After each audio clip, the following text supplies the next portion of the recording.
What is up? What is up, Rooster fam? We are back again with another great, exciting show for you this Friday. We are coming at you recorded but live on Mesh. So if those who are on Mesh, come follow me there and you can get your chats in while we're over there on the Long Fast Public Forum. We got a lot to cover today, and I hope you stick around for more. We got a lot of great stuff coming up later as well. If you stuck around this long, go ahead and hit that like, share, subscribe button. Go ahead and show me some love. Throw me some comments down below. Let me know how I can improve this channel. Always trying to make improvements where I can. Thanks for following along. Which brings me to my featured trainer out there right now, which is the US Overwatch team. For those who are unaware, US Overwatch is a new school, but they've been around here for a few years now. And I've watched this school grow from the very beginning all the way up to where we're seeing folks show up in the middle of nowhere and enjoy a full day of range topics everywhere from emergency medical care to introduction to carbine and some defensive pistol techniques. You get all that in one day, and you get lunch, and you get a barbecue dinner, all for a great low price. You can't ask for anything more. This is a great opportunity to get out there to network, to see what other folks are doing, to go out there and train, to get some things that you can walk away with, practice at home with later. We had a great time doing it. Obviously, this is private range out in the hills of Alpine. Folks showed up in droves. I think there was upwards of 150 or more out there at one time, but it was a great time. Everything was safe. The US Overwatch team did a great job facilitating, keeping everybody safe and moving things along. So there was 3 topics, which I felt was perfect for the time that was allotted. You got, like I said, everything from introduction to defensive pistol work to introduction to carbine, TCCC, and some combatives. We also had edged weaponry training for folks out there that are interested in learning more than just firearms. There was also edged weaponry, martial arts instructors there giving some introduction lessons to the world of knife fighting.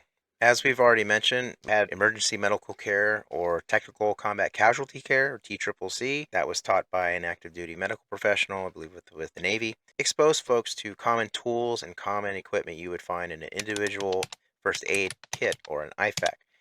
These things ranged anywhere from your standard tourniquet, which we've covered the variability out there associated with tourniquets. For those that don't know, there's a lot of knockoffs on Amazon and other online retailers that will sell knockoff or cheap tourniquets as quality tourniquets. Be aware when you're out there. There are ways to tell, there are indicators. It was highly recommended to go with North American Rescue. That's something I recommend as well. They're a trusted and well-known brand out there for medical equipment. Tourniquets are no excuse there. Anyway, we covered appendage tourniquet application, and we also covered wound care and plugging. Basically everything that would be involved with stopping the bleed. And I don't want to give too much away. There's a fairly common acronym out there, MARCH, and if you understand that acronym, and you can Google it, but if you understand the acronym, this is essentially the core fundamental elements of emergency casualty care. The difference in some of that under technical combat casualty care is scene safety and self-care, self-preservation, because typically we're talking about battlefield trauma care, active engagements and whatnot. So as a different element, but we did walk through a number of things that can be applied in the field in an ad hoc or hasty manner that could save somebody's life. Also covered, as mentioned, combatives with blades. So that was very cool. That was very interesting. We had a couple of individuals out there that were highlighting some of the Filipino martial arts encompassing blade and fighting techniques. So they were out there exposing people to introductory levels of knife fighting that may or may not help or give somebody some food for thought when it comes to encountering or facing edged weaponry out there. There are some simple things to keep in mind when you're faced against somebody with a blade. So it's not always folks that have a concealed carry weapons permit that can deal with situations like that. Sometimes it's a person with a knife. I think we saw in North Carolina how common that can be on public transportation and things like that. All right, some of the other training we got to go through was the carbine work, which was great to see everybody get online there and have a great time just learning some drills that they can walk away with and practice with at home. Everyone got a chance to assess kind of where their fundamentals lied with their carbine. Paper didn't lie. folks are walking away with a new perspective on where they can improve, or if they needed to work on some areas, or just dive down and crank on those fundamentals, improve marksmanship. Everybody had a great time there. It seems like it was just a well organized event. Folks were having fun and laughing. There was just a lot of jokes going on, a lot of camaraderie, a lot of networking between people, folks that are interested in taking classes in the future, linking up, that type of thing. So it's a great time. US Overwatch, like I said, did a great event. As mentioned, barbecue was hosted by, I want to say it was Guilty's Barbecue. I'll have to double check, but great folks, great food. Had the pulled pork and chicken out there with a lot of macaroni and cheese. You know, I was diving into that. All that to say is folks were really happy to participate in another successful Range Rush event. There were raffles and great prizes that were raffled away.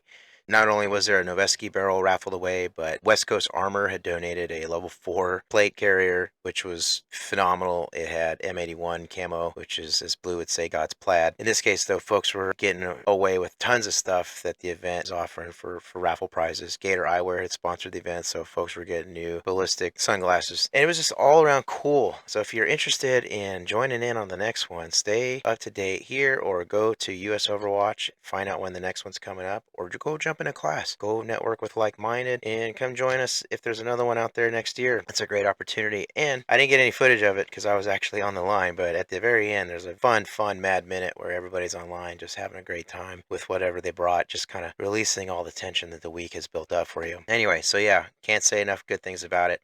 Go check it out. US Overwatch. Go sign up for a class. It's available. And getting into our main story tonight, keeping things short here nowadays, we are going to talk a little bit about Starlink. Starlink, of course, for those that aren't aware, is Elon Musk's satellite-based internet service that is provided for a very nominal small fee, and you can take the internet with you anywhere you go, because how Starlink works is it has a constellation of satellites up in space that is able to communicate through a satellite frequency to your, what you would buy is you would purchase your node, and you would receive satellite-based internet, much like you would receive satellite TV back in the 90s. Essentially, that's what makes Starlink unique compared to normal internet service providers, is that off-grid, decentralized internet service provided to wherever you are across the world, because you have your nodes in space connected to your node on the ground, which is pretty interesting if you're trying to build off-grid communications. Of course, Starlink is a resourceful tool in that manner.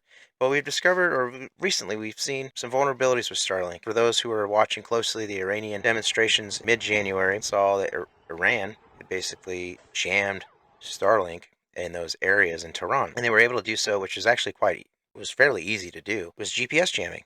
So for those that don't know, your node has to have a GPS signal to be able to provide the necessary location data for the triangulation for the constellation of satellites to provide you that frequency. It's not rocket science, but you need a GPS location to find out where you are in the world so you can feed that signal. In this case, Iranians figured out how to jam GPS signals fairly easy. Of course, a lot of their equipment comes from Russia, so they have some very significant and powerful jamming tools. Now, when Starlink found this out, they went to work on creating a patch or a workaround so the systems can be triangulated from the constellations themselves. Of course, this really limited the mobility factor of your Starlink. So consider this.